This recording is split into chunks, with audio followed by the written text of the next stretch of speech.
where then the environment was cleaned up. first time I was hearing about this stuff. Wow. It was totally new to me. With social impact consultant.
Was a year of consciousness. So with that consciousness, we are going to see more action, more civic activism. If you look at the right and freedom of citizens to express themselves freely, that is deteriorating.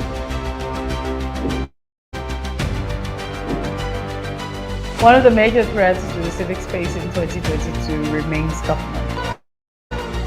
Repressive governments and governmental action. Advocacy is for a purpose to influence social change in the positive direction.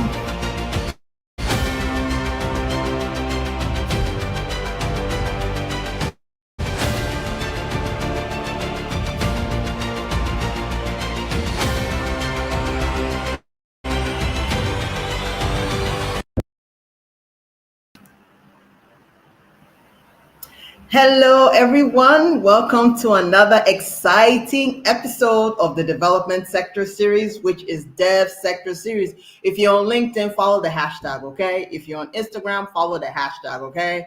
So that you're just informed on what's going on with regards to the episodes that I've had.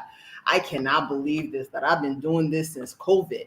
And I'm just grateful that I'm able to, that the energy of each speaker keeps driving me to the next speaker, to the next speaker, to the next speaker. I'm just excited about the bright minds we have here in Nigeria and in Africa as a whole. So I'm just so thrilled and I'm so honored and humbled to be able to just provide value to you on Dev Sector Series. So if you please just like and share these videos. If you're watching on Facebook, LinkedIn, or YouTube, I'm going to be joining you on Twitter, but I'm trying to figure out how to connect my streaming platform to Twitter Spaces.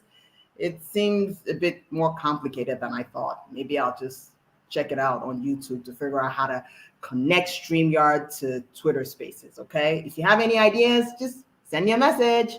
So let me know where you're watching from so that I can show you some love during or after the broadcast. When you're on Facebook and YouTube, I can kind of sneak in a thank you for coming while the speaker is speaking, but sometimes I'm not able to do that. So maybe after the broadcast, I can just thank you and give you a shout out, okay? Platforms like LinkedIn, for some reason, they don't let you chat from the streaming platform. You have to be directly on LinkedIn. So I promise you'll get a shout out as soon as we're done, okay? But hang tight, because though I can't chat with you, I can take your questions during the interview with our guests. So once the platform is open for questions from the audience, I can take your questions. So it's not all lost, okay?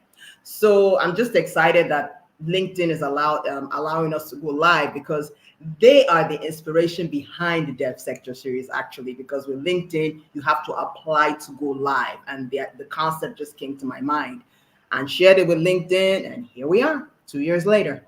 So the clips you just watched now are the 2022 Civic Space Outlook trailer and the intro montage for Untold Impact, okay?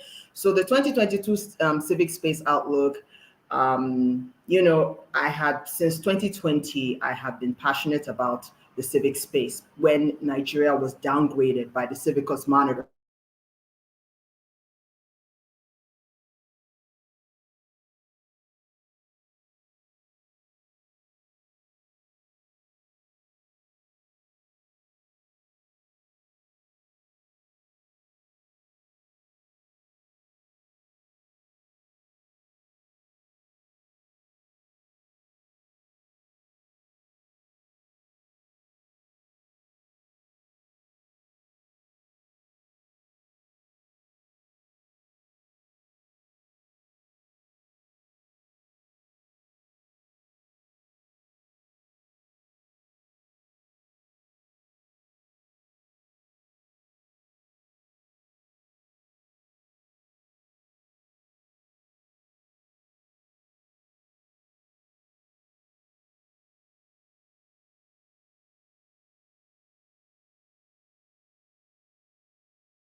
Apologies for that. There was a bit of a network glitch there, but it happens. So, like I said, so in 2022, we decided to expatiate the civic space outlook, and here we are. So, we're going to be, God willing, doing that every year to just let us know as a public know what is going on in the civic space in Nigeria. Okay. So the first one, the 2022 Civic Space Outlook, will be out in a few days before we start getting into the bar months and getting into campaign season and election season, just to let citizens know what to look out for, to make sure that they're able to absorb the shocks of the shrinking civic space. Okay, so on to our current guests. I'm excited, excited, excited. We are going to be talking with Nike Akerele De Souza. She is a seasoned human capital development expert, social impact and strategy advisor. She is also the co-founder and board member of Teach for Nigeria. Teach for Nigeria is an untold impact, so I'm excited about that. I mean, they added so much value in the education episode. We have 7 episodes of Untold Impact, and we have education, and they were extremely valuable in that episode. We're going to be talking about harnessing human capital in Nigeria. I'm thrilled about this conversation because a nation state without thriving human capital is a catastrophe waiting to happen. So keep your strings up. Let me introduce our guest, and we are going to get started. Just a minute.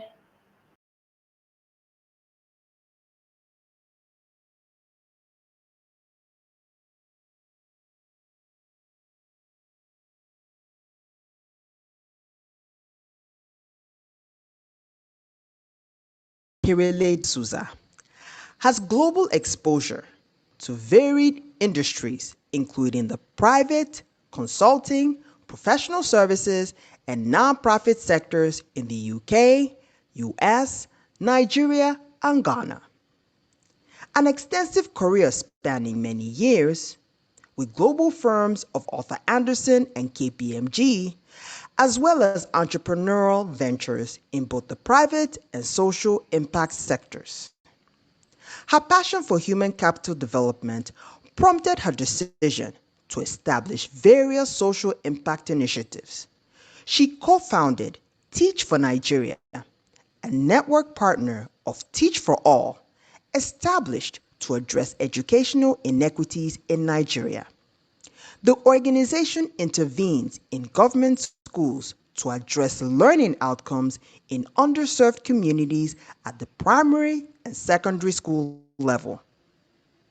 Nike is a member of various human capital related committees and is a fellow of the Africa Leadership Initiative West Africa, ALIWA, and Aspen Institute Global Leadership Network.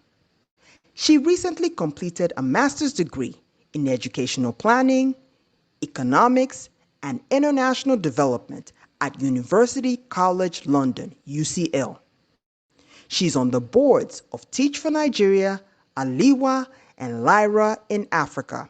Allow me to introduce to some and present to others Nike Akerele De Souza, co-founder, board member of Teach for Nigeria, Social Impact and Strategy Advisor.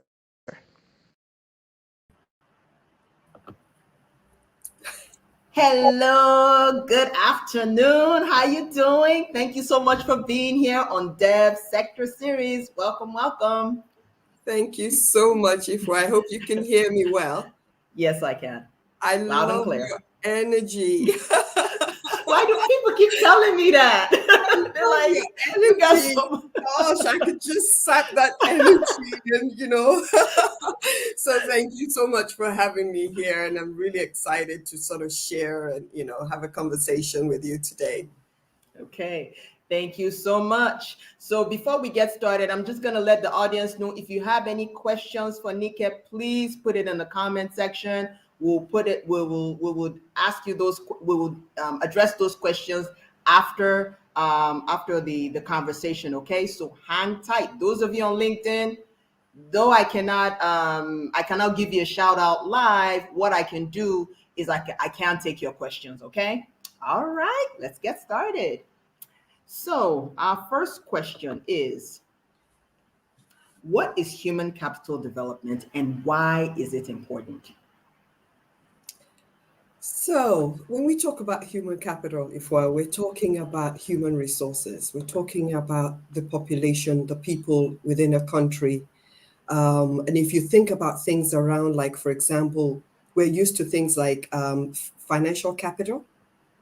We're used to things about physical capital, but we most often don't pay enough attention to human capital, which is the asset that we have in a country. Now, it can be an asset only if you harness it and you develop it. It could also become an issue, a problem, if you don't do anything with it. So it's important that in that human capital, we are developing it so that we get a return on that development. And that return would translate to, for example, a skilled workforce, an educated workforce, a healthy workforce, population, and people who are just generally, they are thriving. They're free of poverty. So, but you can't, unless we purposefully develop that human capital, we're not going to get that return. And so it's important that we do develop that human capital as well. Unfortunately for us, if we're in Nigeria, when the data and indices is not great in terms of our human capital development. So, for example, there's a measure of human capital called the Human Capital Index. And Nigeria scores on the Human Capital Index in terms of a measure of our productivity, the quality of our lives, etc. Our workforce is very low. And that's discouraging. We also look at things around in the space that I'm in, when you have Sub-Saharan Africa, for example, has the highest out-of-school children in the world. And Nigeria has the highest in the world. Wow. We are floating, depending on the data we get, between 10 to 13 million children who have never been to school, who are not in school.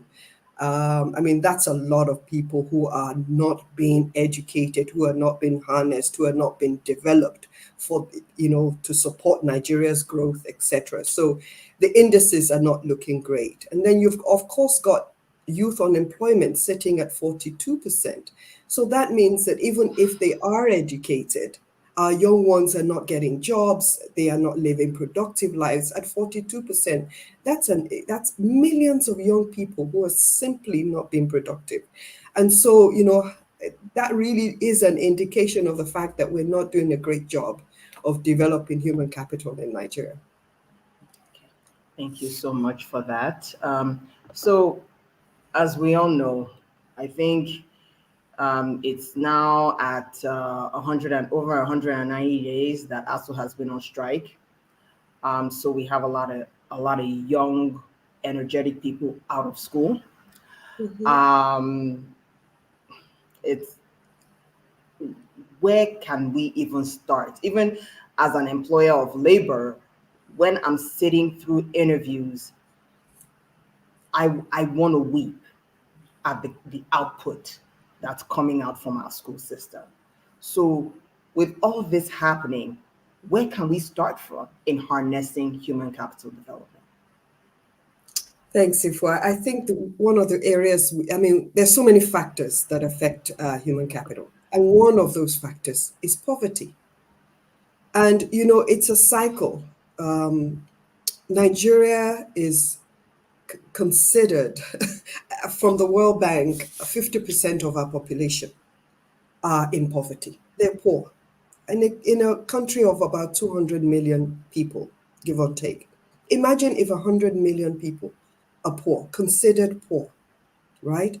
And then when you look at indicators of extreme poverty, that's another level of poverty. That extreme poverty is for people who are considered by the World Bank who live on like $1.90 a day or less. Globally, extreme poverty is going down globally. So that's encouraging. But in Nigeria, we are seeing significant increases in extreme poverty. So we're going in the other direction. So as people are getting poorer, right, human capital indices are going to go down. So access to healthcare, access to education. So when you're poor, education is usually, for example, one of the last resorts for a family to take, a poor family, because they've got to feed, they've got to get healthcare, they've got to survive, their basic needs, right? And so when you now want to harness your human capital and you're poor, and families are not sending children to school because then you'd rather send children on the streets to go and sell and earn an income, however small that is. So really, you can see what is happening. So poverty affects education. Education, therefore, also has, we have poor educational outcomes as a result of the poverty. So unless we address our issues in Nigeria, focused on, wealth creation. I don't want to say poverty alleviation because, poverty alleviation for me doesn't empower the citizens, but wealth creation does. Looking for ways, and I can talk a little bit more about that, but creating wealth within families and as a country. Okay. Another thing that affects us. Yeah, go ahead, please. I wanted to say, like, I've been looking at projects that, agencies and civil society organizations have been doing on livelihoods, whether it be agriculture or whether it be skill acquisition and what have you. And is it making a difference? Is it, because I've been seeing it, like when I'm looking at project scope, I'm looking at multiple programs that are coming up down the line, micro lending and so many other, programs scattered across the place. Is it making any difference? Is it hitting the needle in any way? I think what it is. Can be done to scale? Yes, it is making a difference. And I think the point is scale. Scale is an issue. A lot of the programs and interventions that are coming into place don't have scale, are not scalable enough, and then they're not sustainable enough. So they tend to start and stop. So an agency, a government ministry can decide that, okay, the budget for this year is that we've got to train 5,000 women in some sort of skills acquisition, right? What it is that they are expenditure focused. They're focused on using a budget.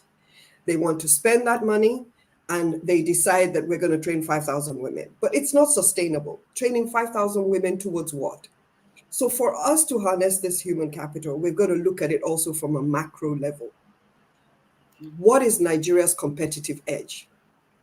Where do we want? Countries have competitive edge. What is it about Nigeria? Where do we want to stand out? Which sectors do we want to promote? And the interesting part of it is that we have wonderful plans in Nigeria, the Nigerian Development Plan, Yeah. lots of great plans, right? But the problem is execution. So feeding into almost like a skills map, a workforce map of how do we begin to work with where we're going in terms of where Nigeria needs to be, our competitive edge. What skills do we need? What manpower do we need? And then driving these initiatives to achieve this more macro level. And I think that we haven't done a great enough job in Nigeria to really look at what's our skills inventory across as a country in Nigeria, and then how do we map both private sector, government sector, and the civic society into that strategic plan, so that we don't necessarily stop doing what we're doing at those agencies and also being done by foundations and private sector through their CSR. We are actually all working collectively towards something, and we can partner and collaborate a lot more so that we can have more scale. I think the problem is scale. So sometimes you see a particular nonprofit deciding that they are going to scale up 2,000 young people, but 2,000 young people in a country where 42% unemployment. We're looking at figures of 60 million. Huge figures. How do we begin to ensure that there's government programs that are at scale and sustainable? We don't start and stop this year depending on which governor, which president is in place. We actually have a roadmap. I think we don't have a roadmap for our human capital development in Nigeria. So everybody is just doing bits and pieces. Yeah, it's really something. I think what I'm seeing in terms of our conversation is that it just needs to be scalable. In fact, with the Untold Impact documentary, I think it kind of had that same conversation we're having, that you're saying you're going to provide an intervention for 5,000 youth. I mean, you have a huge percentage of them that are not working, so that's like a drip in a big ocean. So I think scalability is what would be helpful. And then another thing you said is about we got great plans, but limited. I think that's a common theme in Devsectorseries. All the experts are saying, we got a plan, but the execution is where the problem is. So I think planning is not our issue. And but what are we planning for is another issue. Is are we planning, looking at where the country is going? We have 200 million people. Each different part of the 2 million is very different. You've got the the children and the young adults. You've got the career workforce individuals, and then you've got the adult population. So each one of them, how are we planning to synergize every one of the people within the country? And how, for example, I mean, I'm just going to take, for example, a couple of areas. So education, for example. So early childhood education, focus by the government to begin, we need focus where we need to get children into school earlier, because there is enough evidence to show that our brain development is critical in the first 5 years. So if we don't have a strategy as a nation, for example, to get young people into school, right, at an early age where their brains are being formed and they're learning these life skills, and these foundational skills, then we have an issue. So early childhood education, for example, is not getting enough attention within the country. Then you go up the ladder a little bit and you've got basic education, which includes primary and secondary. And then here we have an issue of, access issues. For example, a majority of the children obviously are going to state government-run schools. When you have a huge population growth a huge growth rate amongst, fertility rate.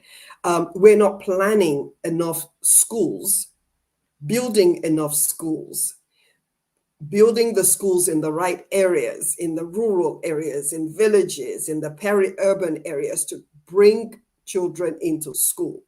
So what's happening is where they cannot access government state schools, which are supposed to be free, because it's, free education at basic, at that level, they then go to what we call low-cost private schools, which are your mom and pop down the road type schools, because there isn't enough capacity. Then when they get into school, the quality of the education they're getting in the school, is it meaningful? Is it relevant? Are they learning gaining the right skills, the right knowledge? Are they being taught properly, etc.? So you've got a whole lot of stuff going on there, which, as you know, that's the space that we are in Teach for Nigeria, is really around that quality of education, ensuring that not only the children of the rich and the upper class have access to quality education, but children of no matter what your background is, you can access that quality education so that you can live a productive life. And then, as you said, if we're earlier on, look at our tertiary institutions. They have not been to, the students haven't gone to university for months. And so they are not, so what are they going to do? They're not being educated. The prime years of their lives are being lost. So they're out there floating, looking for work. There are no jobs. How are they getting skilled? How are they moving on with their lives? And there's also a lot of focus around the youth, which I've just described. But how about harnessing the older population? So we have a lot of people who, millions of people who are in the workforce, can't get decent jobs, managing that, underemployed at the moment, because they're just managing whatever it is that they can find at the moment, just so that they have an income. But we're not creating enough jobs. We don't have enough productive capacity within the country for them to have the right skill. And how are we reskilling our workforce? The fourth industrial revolution. So how are we getting people in the workforce to reskill, to be ready? I mean, it's already here. It's already here. And then the older population, what are we doing with them? If they are educated, how are we harnessing that talent and those skills to help Nigeria? And those that are uneducated, perhaps didn't go to school, need to they need to reskill. They need to reskill. They need to become literate. They need to become, productive members of our society. So you can see, that the picture is quite big. And unless we're strategic about this, and we begin to look at these pockets and do something about it, where, the indices are not looking good at all. So we've painted a picture of what it's looking like right now. How do you feel all sectors can contribute to the challenge of human capital in Nigeria? Back in Chicago, I worked for a policy think tank at the time, Advance Illinois. And what we wanted to do as a policy organization was to partner with the school and the employer. So, for example, a place like Peoria, Illinois, had Caterpillar. That's the company. They make forklifts and big equipment, and they were the chief employer of that region. So we partnered with the primary, secondary, the polytechnics, and the university, and the employer says, what do you need? What kind of graduates do you want? You understand what I'm saying? So that we can prepare these people early, so that the output of human capital that comes out of that town will be able to sustain. Like, is that something that we can do in Nigeria? Like, how do you feel like all the sectors, especially being in this our terrain, and we Teach for Nigeria, because I see you all not just working on the field, but gathering data, research, and all. So how are you all being able to see how all sectors can take responsibility for this conundrum we're in, so that we can make something happen? Sorry, NEPA. Yes, we're used to that. Unfortunately. Yeah. Yes, you're right. Okay, so the private sector is trying. The private sector can do a lot more if we focus on human capital development, but the private sector is doing quite a lot. I mean, my background is in the private sector before I came into the development sector. So private sector does a lot of sort of upskilling. So they invest because the pipeline of skills and talent is a bit low. What then happens is that, corporate sectors, the private sector needs to then spend a lot of money retraining young people and retraining the workforce again. And so they put a lot of investment in retraining people. I mean, that has been going on for quite a while. And of course, they're crying. They're crying at the significant investments that they have to make to reskill people into their workforce. But as I said earlier, we can continue to do more. We need to upskill and reskill our workforce, and the corporate sector can play a big part in that.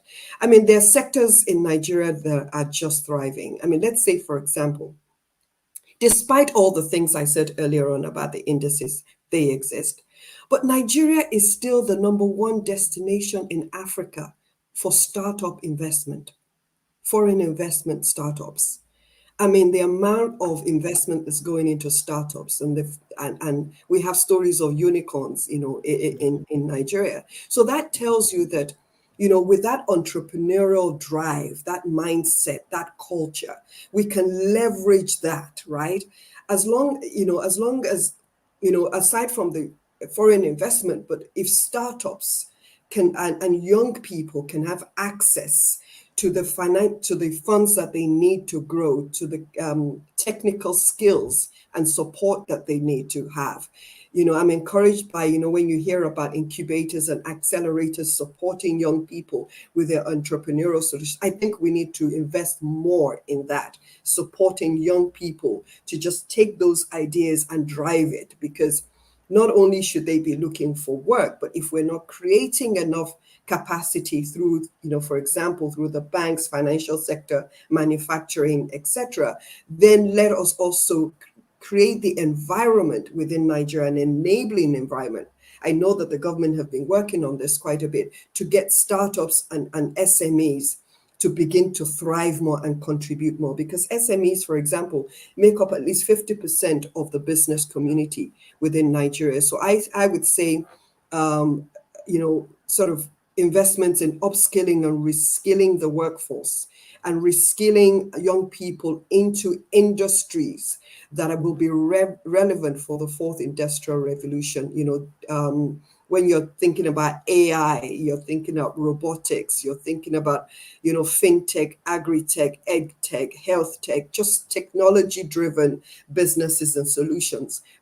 That's where the world is going, and that's where we need to be pumping a lot more investments. And I think that would create wealth for wealth pathways, either through employment or through entrepreneurship for our population.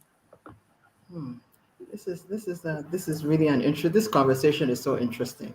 Let me go into the next question. So we're heading towards the elections, which is, it's.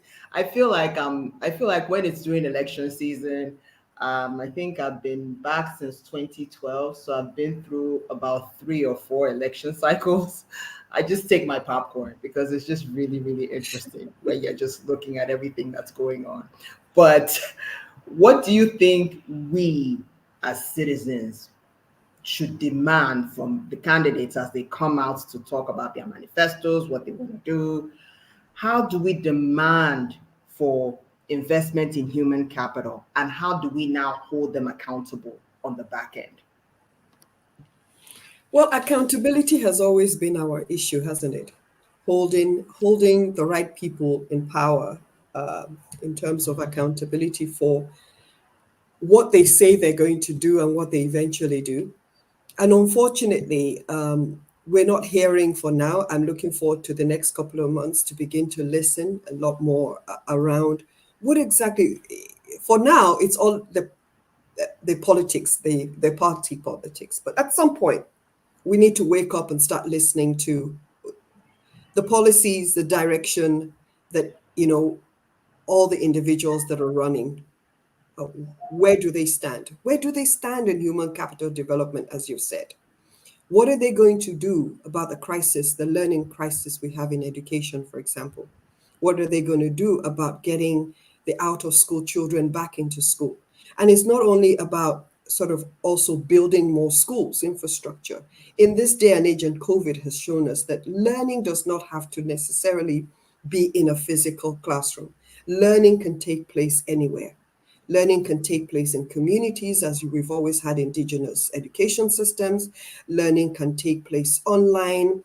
Learning can take place by learning with the radio or TV, as Teach for Nigeria, for example, during the COVID period, invested quite a lot in ensuring that learning continued for children. In some states, through our radio programs, we actually ran lessons, through the radio, using the radio, and also TV channels with some state governments. But again, if you don't have light, you don't have electricity, TV. So those are just different pathways. We need to invest in how we're going to get our children learning, because we cannot continue, and it's getting worse with COVID. Numbers of children not going to school, as I mentioned earlier on, poverty, it's a crisis, and we need to face this issue head on, because we really need to solve our learning crisis that we have. So Nigeria, for example, invests, in the last couple of years, it's also been decreasing, on average between 5 to 8% of its public expenditure, national budgets, to education.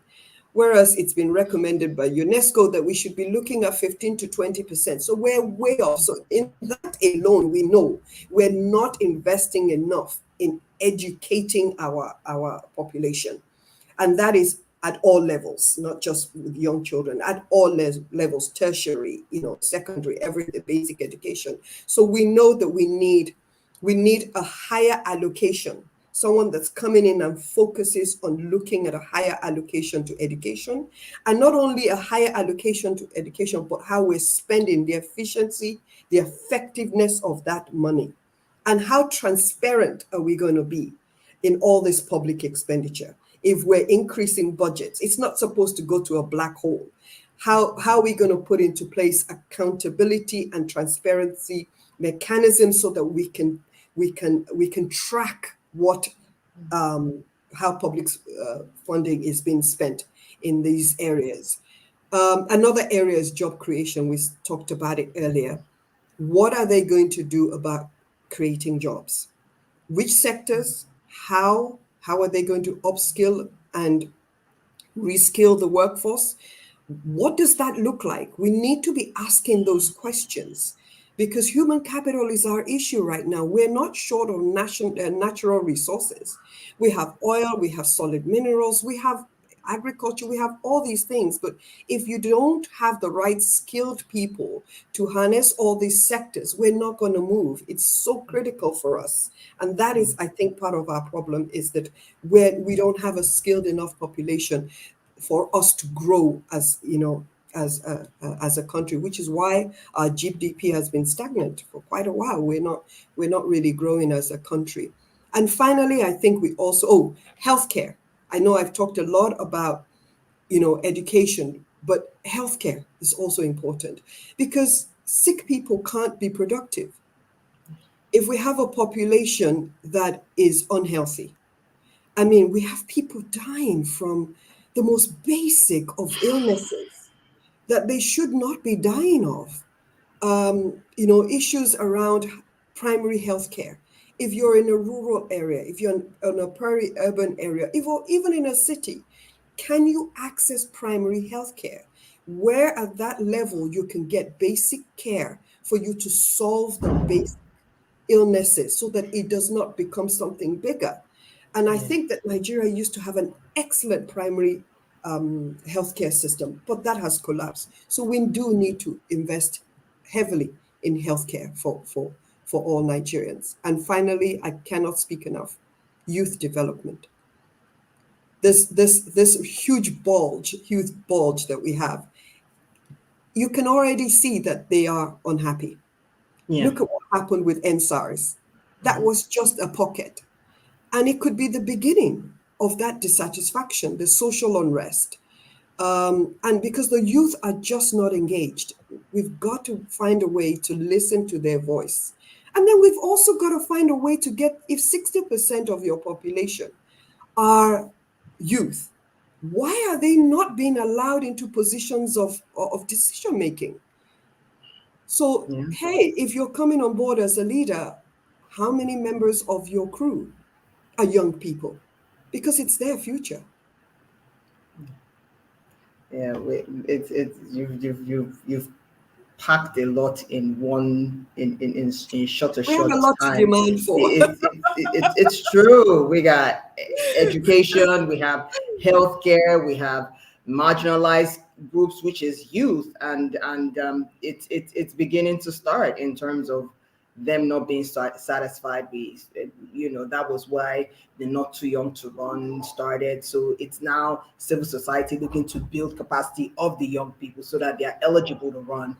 There's no independent candidacy, so it makes it challenging because it's very cost intensive to join a political party and run for office. So there are so many layers to tackle, but I think I think it's important that we citizens are able to just really say, okay, we've talked about the politics, let's get down to the issues. Yes. And I think hopefully I watched bits and pieces of the NBA conference, so you did hear about their understanding of the issues, but their tackling, I didn't quite get much of that. But we'll see what happens in the campaign trail. And if Um, we've got to have the political will to drive this. It's not yeah. just about saying what you need to say over during the campaign period. Mm. Is, when you get there, will you actually do what you say you're going to do? And I think that's the problem we're having is, you talk a good talk, but so what happens next? Can we just can we look at all the stakeholders, listen to the stakeholders, get in there if you're elected, whatever level, federal, state, local, and just do the right thing? Because we've been in a crisis for too long. When you think the crisis can't get worse, but It the gets crisis worse. is getting worse. So what are we doing about that? And that worries me, to be honest. And I think that yeah, it's something we have to hold. We have to hold power. We have to hold them. And we're all doing a little bit, even in the NGO sector. Yeah, yeah, and Yeah. we're doing our bit, and I can have conversations with you about the shrinking civic space, which is some of the frustrations that are being received by some of the NGOs in terms of the shrinking civic space. So the civic space needs to stay open so that everybody can work together. Private, government, civil society, everybody work together. There's accountability in place, and then we have an open society that's thriving. But right now, because the civic space is shrinking, and we want a situation where civil society organizations are, because that's what, like you mentioned, the accountability. It's civil society that holds government accountable. The civil society is us. So that's another kettle of fish in terms of that accountability bit. Okay, you're talking a good game with regards to getting into office. When you get into office, we need to be able to hold you accountable, so that what you promised us, we get it. So that's another bit in terms of making sure that there's good governance, and that's why, like you said, incubator startups like Budget, now they're about 10 years old, and they are all over Africa right now. Connected Development, they are all over Africa right now. You know, Startups like that, and the people who started it at the time, they were very young. So if we have more of that, there'll be more accountability, and hopefully we're able to get good governance. And I'm thinking, Nick, that young people are not going to live like this. They're going to change it by fire, by force.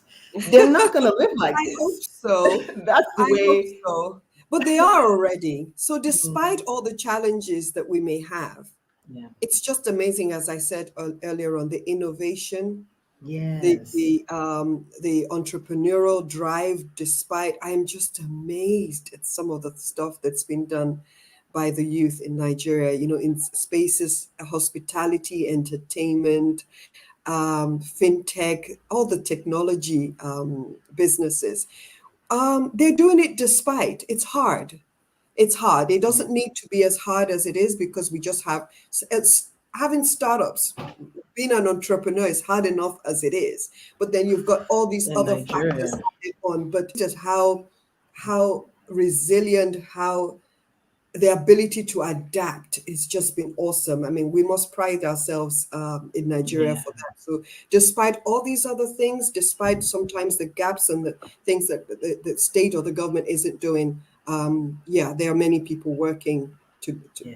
to drive economic growth and better Okay. life in Nigeria. Exactly. So I'm just gonna talk to you about Teach for Nigeria.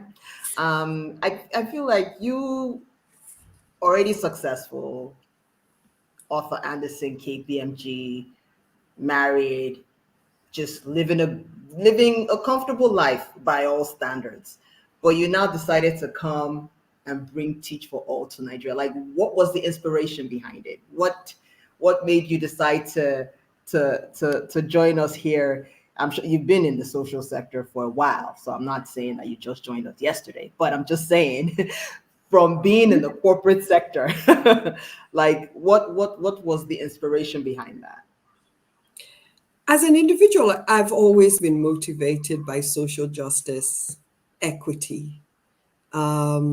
Even though, yes, I have had a privileged background, I've always been conscious of the fact that not everybody or has access to what I have. And for me, being proudly African and proudly Nigerian, I struggle with the challenges we face across the African continent because we are just an awesome continent. And as a Nigerian, proudly Nigerian. However, it is easy to get up every day and pursue a professional career where it's all about career progression and making money and being financially successful and all these other things. But I've always had that, I've always been like that from when I was much younger, where I'm sensitive to what happens around me.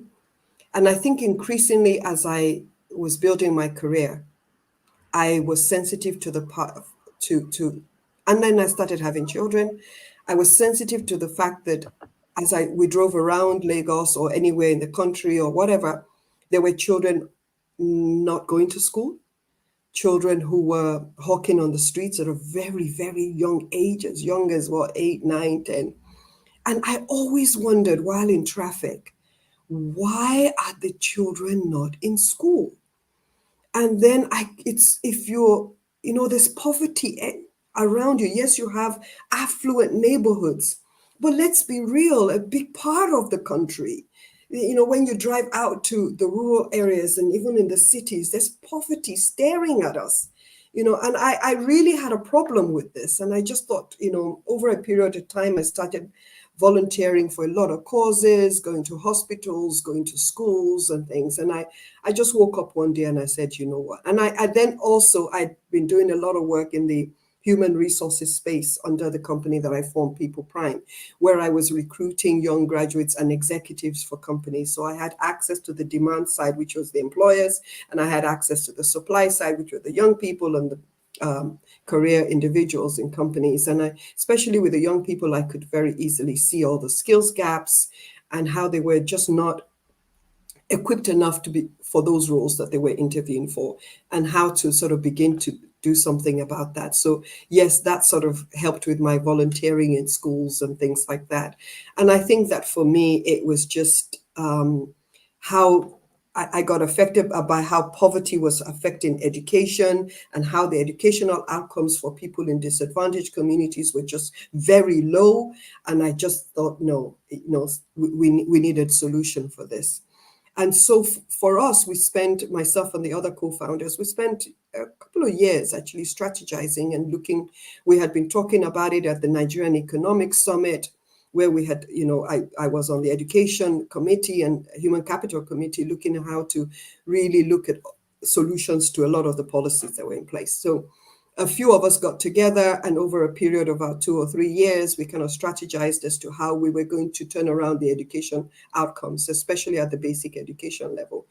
And during that period, we had tried a couple of things, but then during that period, we came across the organization Teach for All. And they had, at that time, been intervening in schools across over 30 countries when we had met them. I think it was as early as 2015, but then we got signed on in 2017 as Teach for Nigeria. So we're not really bringing Teach for All to Nigeria. Each country it's a standalone, has its own organization, it's entrepreneurial, so it's not Teach for All coming into the country. It's the people of those countries forming and using a methodology that has worked across many other countries. So what our methodology is about, the fact that we're dealing with the quality of education that is being offered in government schools, where the mass of our children go to. And so that quality is affected by many things, many factors. And one of those factors, research and evidence has shown that the quality of the teacher, the quality of how they are being taught, the pedagogy and the resources affects the education outcomes, the learning outcomes. And so what we decided to do was take that part of the input and focus on that. So what we do therefore is we recruit the best and the brightest young Nigerians, young people.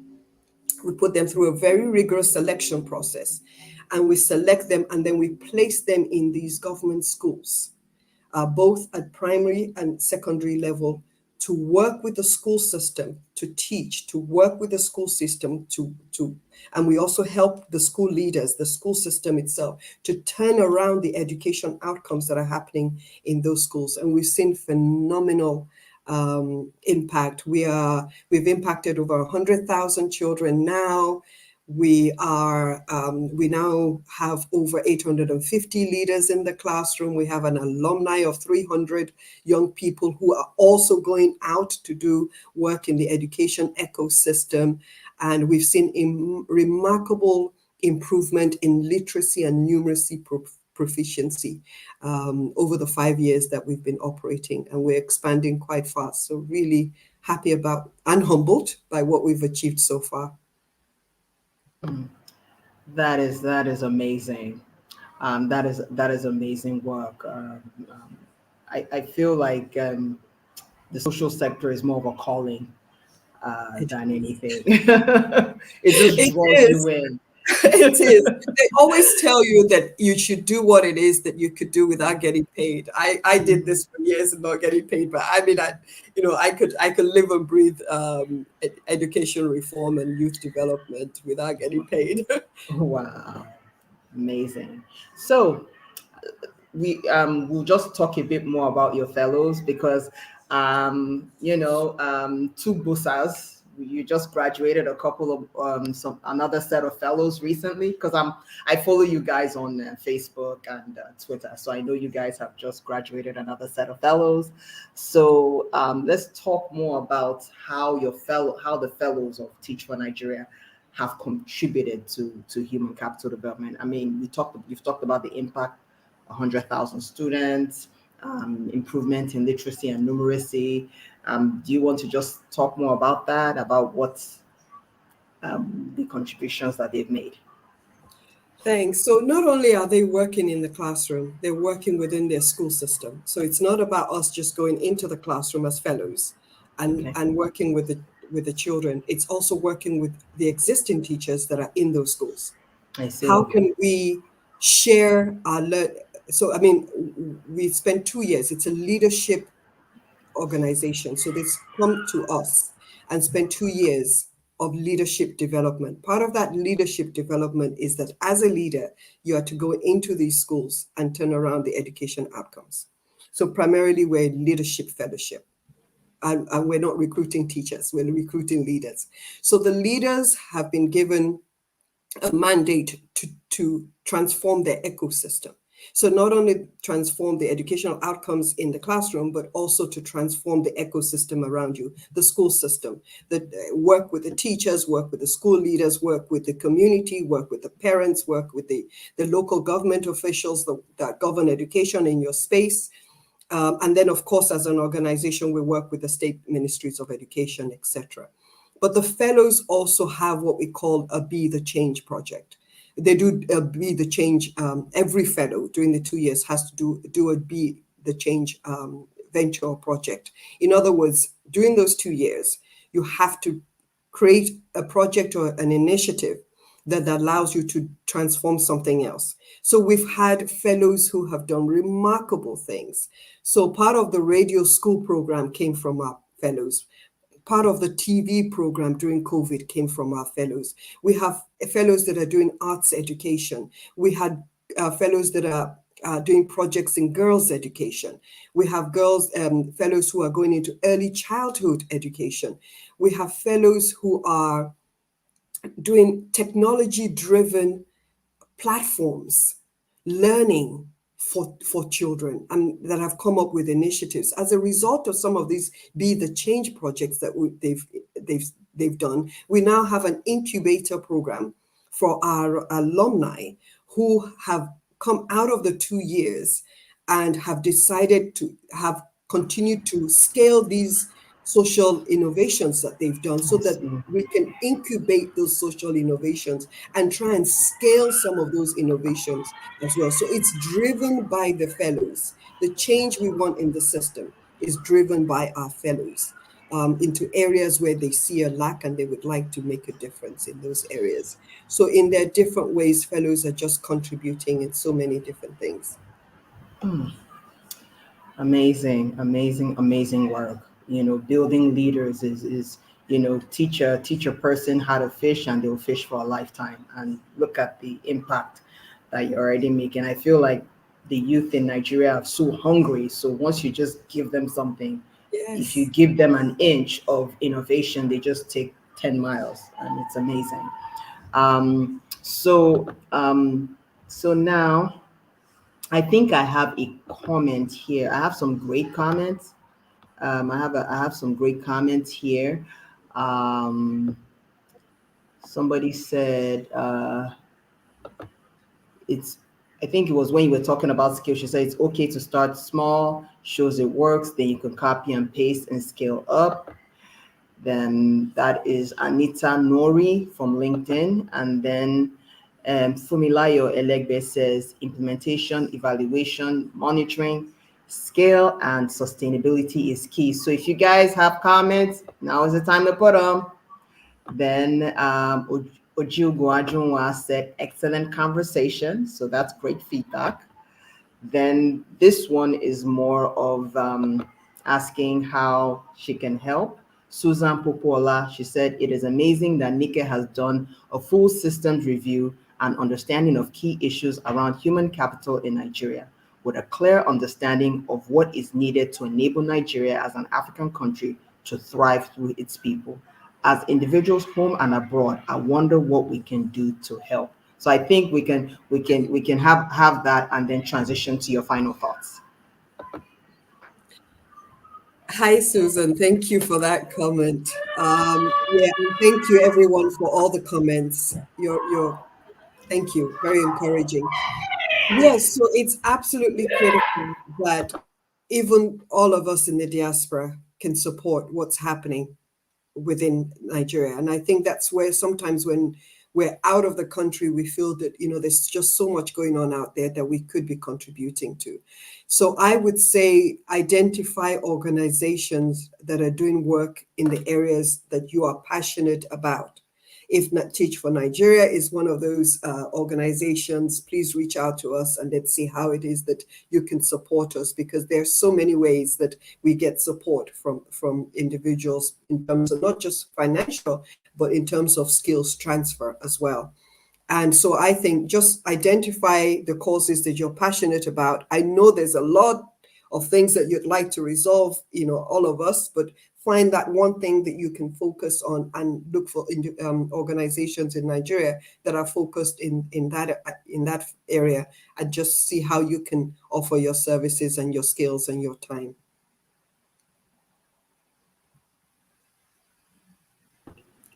Thank you so much for your for this great interview. I mean, I'm just blown away. Thank you so much for your time, and I look forward to us continuing this conversation offline, and hopefully invite you again for another episode of Dev Sector Series.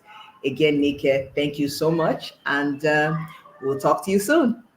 Thank you so much, everyone. And Ifwa, thank you so much for this opportunity. I really appreciate it. And yes, happy to support in any way. Thank you All so right. much. All right. Thank you. Bye-bye. Bye. All right. Thank you all so much for another episode of Dev Sector Series. Again, I mean, Nike was just phenomenal. Sorry for the background noise. I'll have to handle that later. But thank you again so much for being here. Again, please stay tuned for the documentaries coming up. Untold Impact and the 2022 Civic Space Outlook. Okay.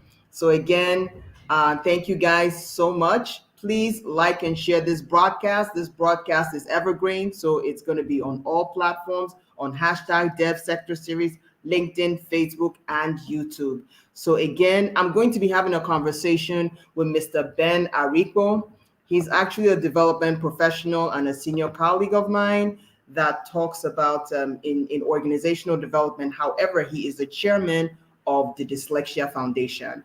And like Nike talked about human capital development on a macro scale, we're going to be talking about different styles of learning and how students and how children process information. There's dyslexia, there's ADHD, there are various types of I wouldn't call them disorders. They're just different ways of processing information. Now that we're talking about human capital development, we need to not leave anyone behind. So I'm very excited about that conversation. Again, thank you guys so much for coming. Look out, 2022 Civic Space Outlook is going to be coming out. I mean, it's rendering as we speak. I'm so excited. So please stay tuned. We're going to be having that out very soon. And I look forward to your feedback. Again, let's change the world together. See you next week. Bye-bye.